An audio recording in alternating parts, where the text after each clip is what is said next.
something missing? Something that's keeping you from being fulfilled? Being truly content with the life that you have? And if so, have you tried to find that missing thing? Did you chase after money? Did you seek more possessions? A bigger house? Nicer clothes?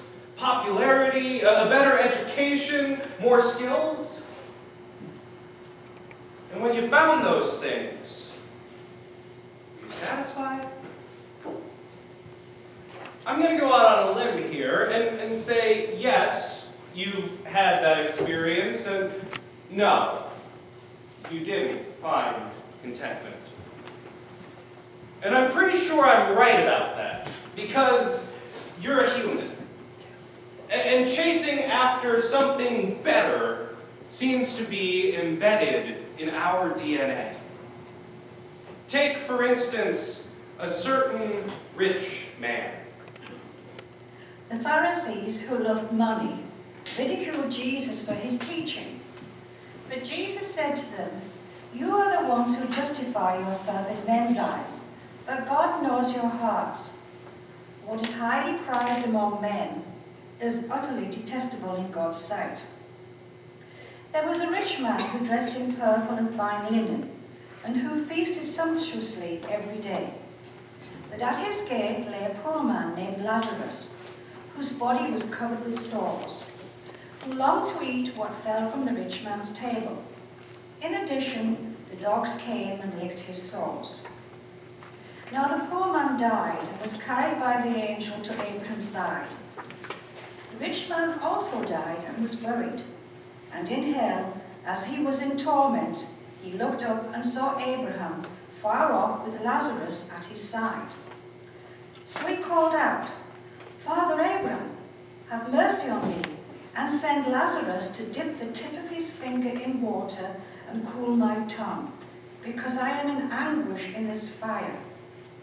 But Abraham said, "Child, remember that in your lifetime you received your good things, and Lazarus likewise had bad things, but now he is comforted here, and you are in anguish. Besides all this, a great chasm has been fixed between us, so that those who want to cross over from here to you cannot do so, and no one crosses from there to us." So the rich man said, "Then I beg you, Father, send Lazarus to my father's house, for I have 5 brothers, to warn them so they don't come into this place of torment." But Abraham said, "They have Moses and the prophets. They must respond to them." Then the rich man said, "No, Father Abraham, but if someone from the dead goes to them, they will repent." He replied to him, "If they do not respond to Moses and the prophets, they will not be convinced, even if someone rises from the dead." We have here 2 very different people. One of them is obscenely rich. He wears purple, which is not only incredibly expensive, but is actually legally restricted, so that only certain people are allowed to wear it. Only the most well-respected members of society may dress in purple. Chances are this guy's travel budget alone could pay to feed every hungry person in his community. Anyone hearing Jesus tell this story is going to say, okay, we get it. The man was rich. The only way it could be made more obvious is if he'd gone so far as to name the guy something crazy like Richie Rich, but nobody would ever do the... What? Oh, right. Anyway, the man is confident that his wealth will provide for him, not just physically, but spiritually and emotionally as well. He places complete faith in this physical fortune of his.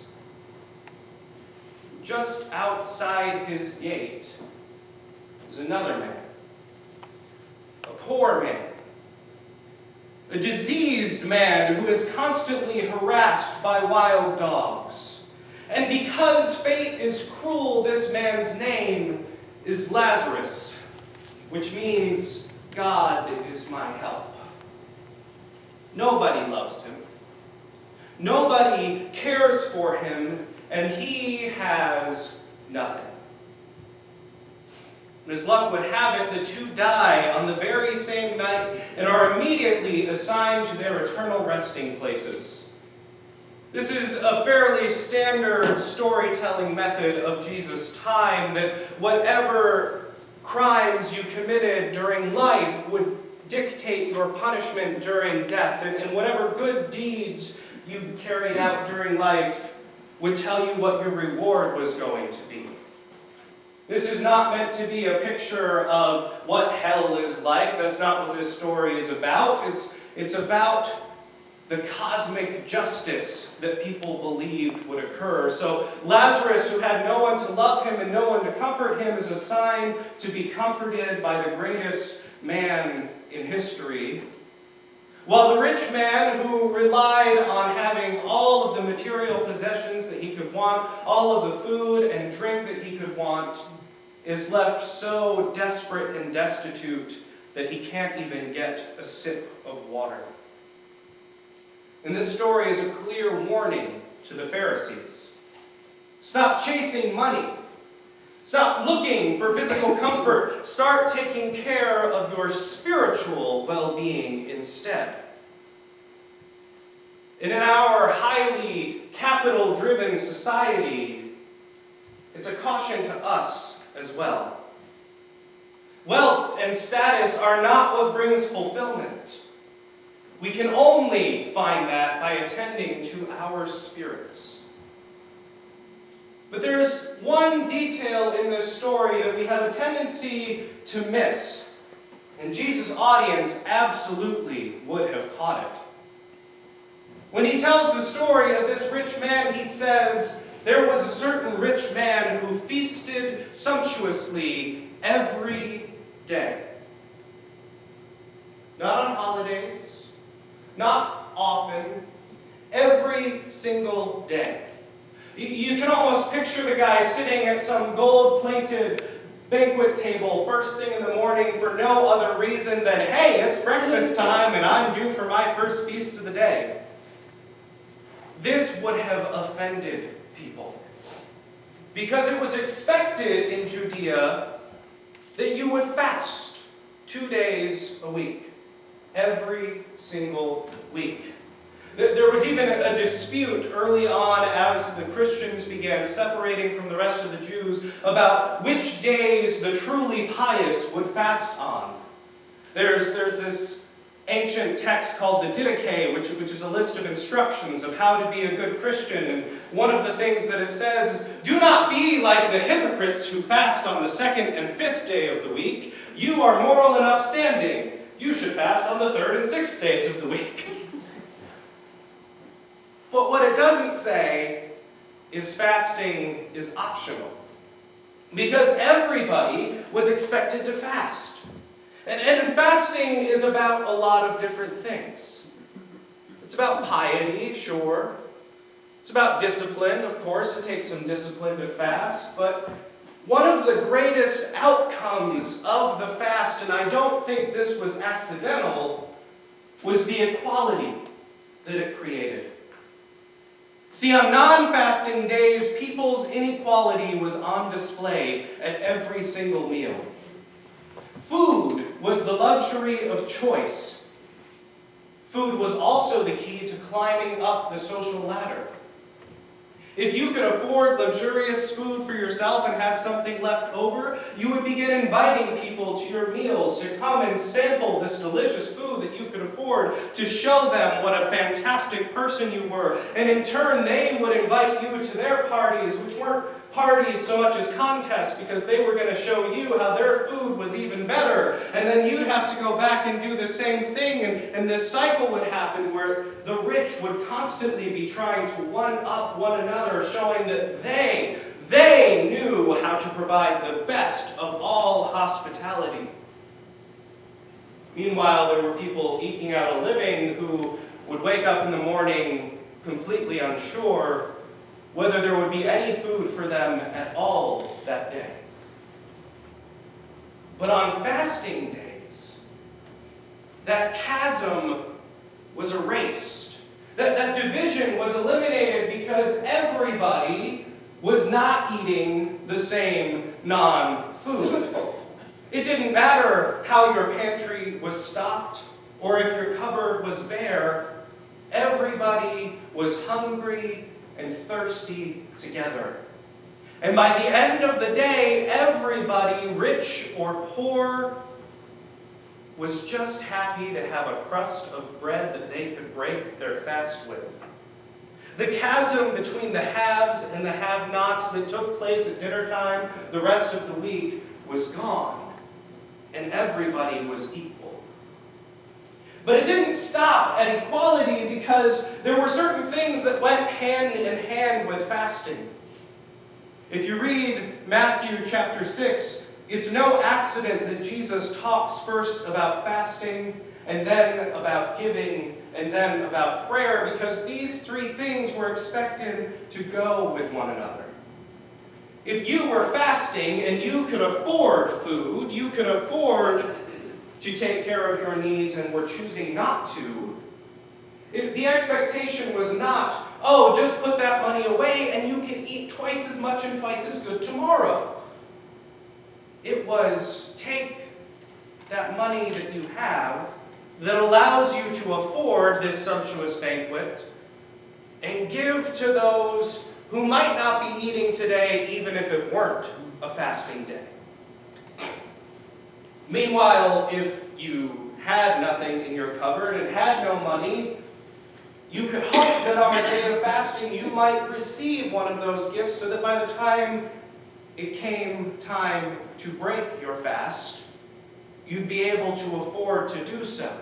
The act of corporate fasting went beyond equality and moved into that dangerous area known as wealth redistribution. And that's what Lazarus was doing outside the rich man's gate every single day. He was waiting to receive something, because he had nothing. He didn't even have his health.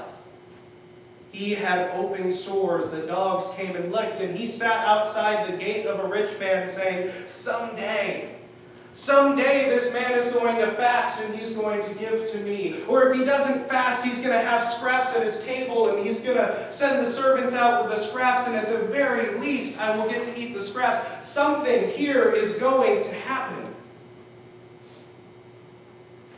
This is not just a story about two men. This is a story about whole societies. And the story really hasn't changed all that much since the first time it was told. In fact, it seems to become truer and truer every single year that it is told. There's been this project going on for the last 5 years called the World Happiness Survey, which, as you would imagine from something with a title like that, is looking into happiness in the world.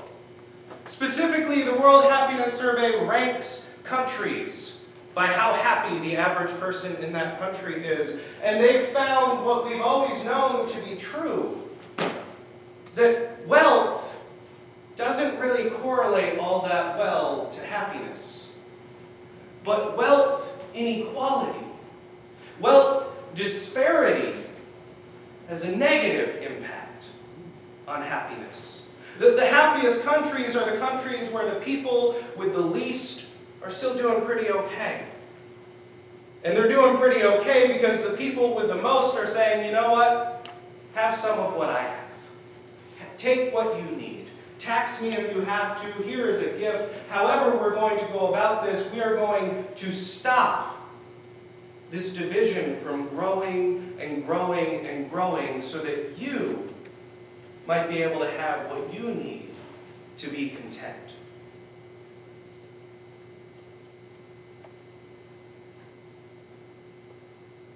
We've given up on the idea of fasting. it comes around every once in a while because someone will start talking about the health benefits of fasting, or the way that fasting rewires our brains so that we have more tolerance or more patience or more self-control. But for the most part, we've let that practice go as a society. Not only that, but we've started looking at charity and helping others as the last thing that we add to our lives, and the first thing that we cut out. We insist on feeling as secure as possible, as comfortable as possible. We insist on seeking after this thing that we call the American dream. We insist that policies be written to enable us to do so. And then when it comes time to say, oh, we better tighten our belt just a little bit, the first place we look to cut is helping others. We've let go of this ethos of fasting in favor of a self-seeking attitude. And it's time to stop. It is time to do as it says in the book of Joel, and declare a fast which is holy unto the Lord, not simply so that we might know equality, but so that we might be called to give our alms to those who are in need. Because when we really weigh the costs, when we really consider what we might have to give up in order that others might live, I think we will find that every single time it's absolutely worth it. It is past time to declare this fast. I invite you to join it with me.